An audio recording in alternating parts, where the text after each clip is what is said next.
자신의 이익을 위해서 상대방에게 비난, 비방, 욕설, 거짓, 비판, 분노, 증오와 같은 말을 아무렇지도 않게 쏟아냅니다. 오늘은 은퇴에 관한 내용은 아니지만 한 번은 심각하게 고민해야 될 부분을 좀 다룰까 합니다. 총선이 다가오는 탓일까요?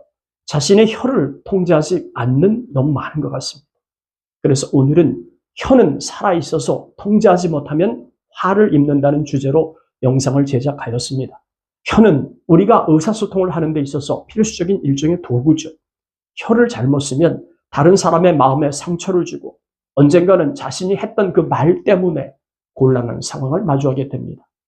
그래서 혀는 시퍼렇게 날이 살아있는 칼처럼 아주 예리한 무기로 돌변할 수 있기 때문에 반드시 통제하고 관리가 되어야 하죠.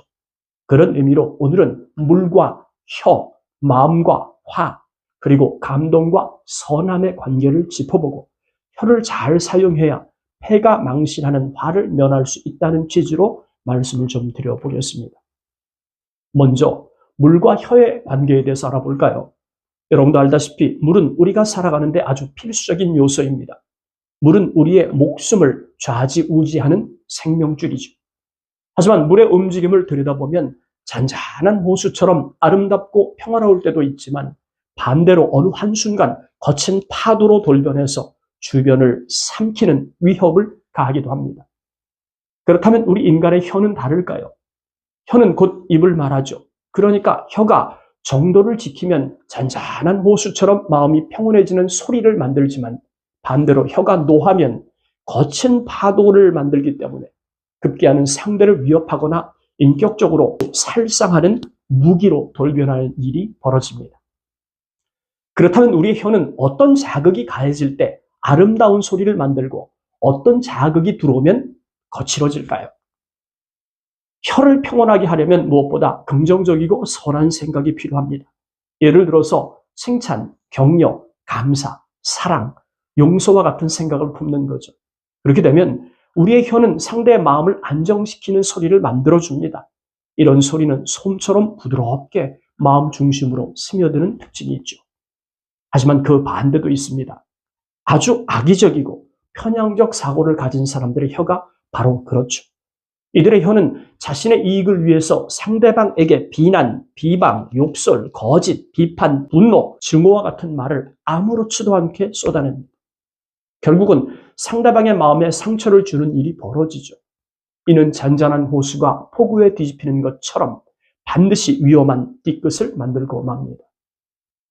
결과적으로 선한 긍정이 자신의 혀를 지배하면 언젠가는 좋은 미담으로 돌아오지만 악하거나 편향적 생각이 자신의 혀를 지배하면 언젠가는 상응하는 책임을 져야 하는 일이 벌어지고 맙니다. 그것이 바로 옛사람들이 후세에게 전했던 인과응보의 법칙이 아니겠습니까? 앞서서 언급한 것처럼 혀는 마음의 상태에 따라서 달라집니다. 그러므로 혀가 실수하지 않으려면 마음을 다스리는 것이 중요한데 문제는 욕망이 가득하게 들어찬 마음이 문제죠. 왜냐하면 뜻대로 되지 않으면 화를 만드니까요. 마음은 물과 같아서 어떤 자극을 받느냐에 따라서 마음의 파고도 달라집니다.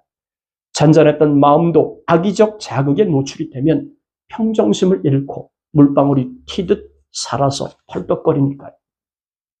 이런 현상은 결국엔 심장을 요동치게 만들고 휴화산이 활화산으로 변하듯 내재된 화에 기름을 부은 것처럼 분출되는 예가 허다합니다. 입으로는 정제되지 않은 말들이 튀어나오고 코로는 덥고 거친 숨을 토해내는 것이 바로 그런 사람들의 특징이죠. 하지만 잔잔한 마음은 어떨까요? 심장을 안정시키기 때문에 입으로는 정제된 말이 나오고 코로는 시원하고 부드러운 숨을 쉴 수 있게 만들지 않습니까? 그렇다면 어떻게 혀를 통제하고 관리해야 하는지 알아봐야 할 듯합니다.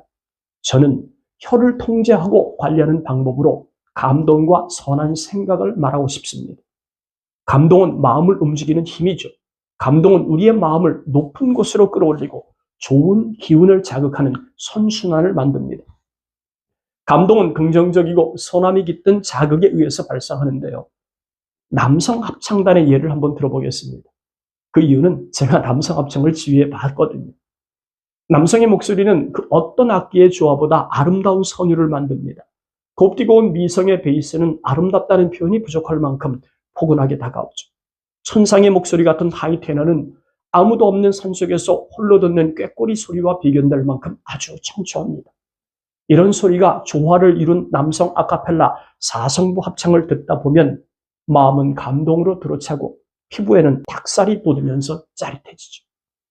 여러분도 지난 감동을 주는 합창을 들었을 때 쉽게 헤어나오지 못할 만큼 오랜 여운이 남았던 기억이 있을 거예요.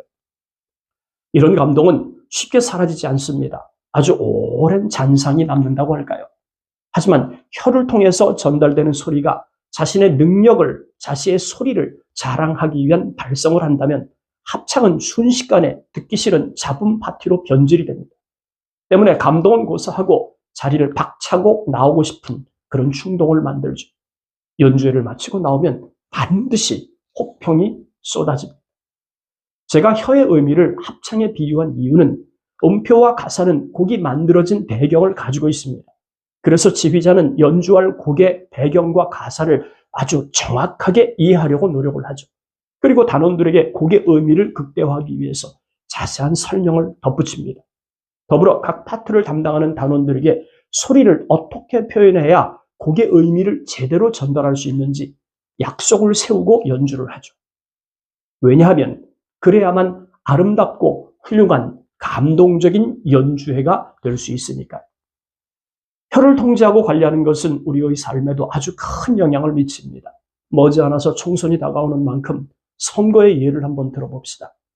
결론부터 말하면 상대 후보를 악의적으로 자극하고 편향적 사고를 가지고 상대를 몰아붙이는 후보는 충분히 의심해야 합니다. 유명한 문장 하나가 떠오릅니다. 금을 넣으면 금이 나오고 쓰레기를 넣으면 쓰레기가 나온다. 다가오는 총선을 아주 냉정하게 잘 지켜봅시다.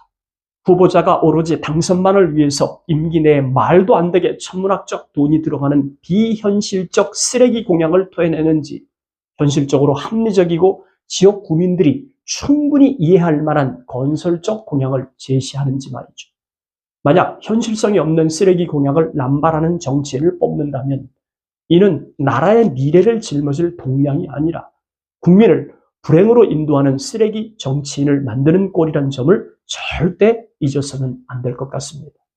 덧붙여서 지지 정당이 다를 수는 있지만 그렇다고 다른 당의 공약은 잘못된 것이고 정확한 근거도 없이 틀린 것으로 매도한다면 이 또한 냉정한 판단이 요구가 됩니다. 세상에 내 것만 옳고 남의 것은 틀렸다고 말하는 것을 정답이라고 인정할 만큼 형편없는 대한민국은 아니니까요.